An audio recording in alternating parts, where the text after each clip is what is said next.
for Oak Bay, Gordon Head. Thank you, Honourable Speaker. Madam Speaker, on April the 14th, Robin Allen, one of 400 interveners in the Kinder Morgan hearings, submitted a motion asking the National Energy Board to introduce oral cross-examination into the process. I joined many other interveners in writing a letter of support for Robin Allen's motion, as I felt this was the best way to formally express the importance of such cross-examination.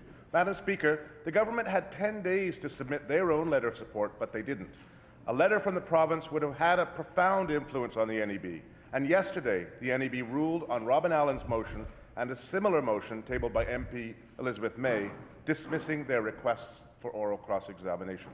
My question is to the Minister of the Environment, Madam Speaker. Given the government's own comments that oral cross-examination of Enbridge was an essential part of determining whether or not the project met their 5 conditions, why did the government not take this opportunity to stand up for British Columbians and formally request oral cross-examination in the NEB hearing process? Minister of the Environment.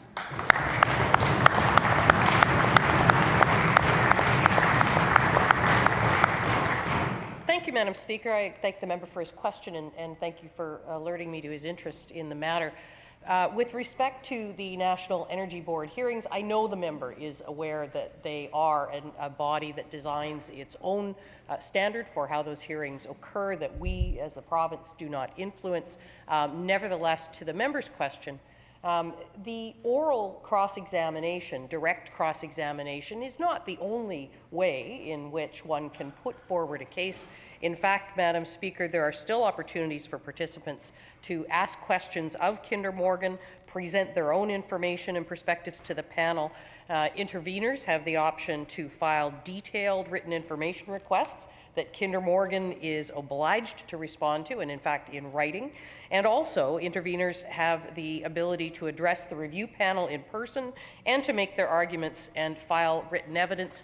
With that knowledge, Madam Speaker, we determined that the opportunities were still sufficient for us to provide as strong an argument for our 5 conditions around Kinder Morgan as we did in the Northern Gateway hearings, Madam Speaker.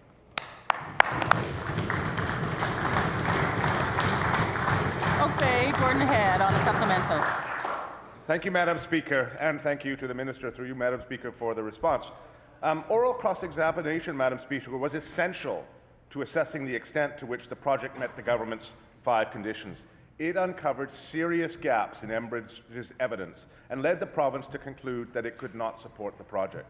For the Kinder Morgan pipeline expansion project, oral cross-examination has been removed by the NEB, Madam Speaker.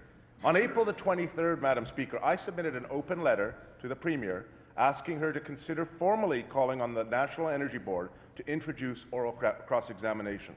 2 days ago, I received a response that stated the following: the province will use every forum available to ensure that the 5 conditions are met.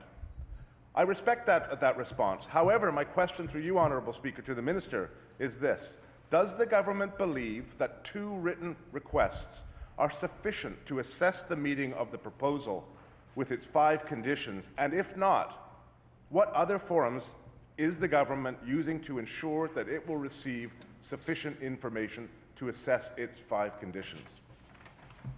Minister of the Environment.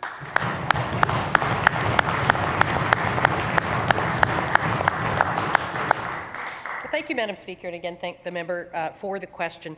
He will no doubt be aware that the province has not only committed to participating in the process, but we've actually been making our preparations to participate for months now as we approach the deadlines for submission.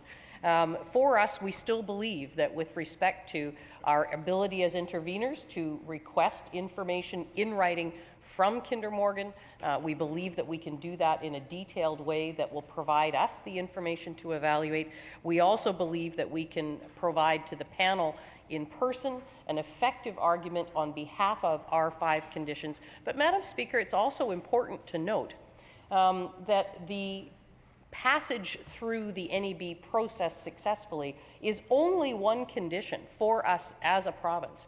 If we are not provided with sufficient evidence, not just commitments, but sufficient evidence from the hearings, we certainly will maintain a position that upholds our 5 conditions, and we have seen that at the end of the Northern Gateway hearings when we concluded with a submission that in fact presented a lack of support from British Columbia. We will take the same approach here, entering neutral if we are not provided with sufficient evidence. If that process doesn't provide us with sufficient evidence, we will take the same approach, Madam Speaker.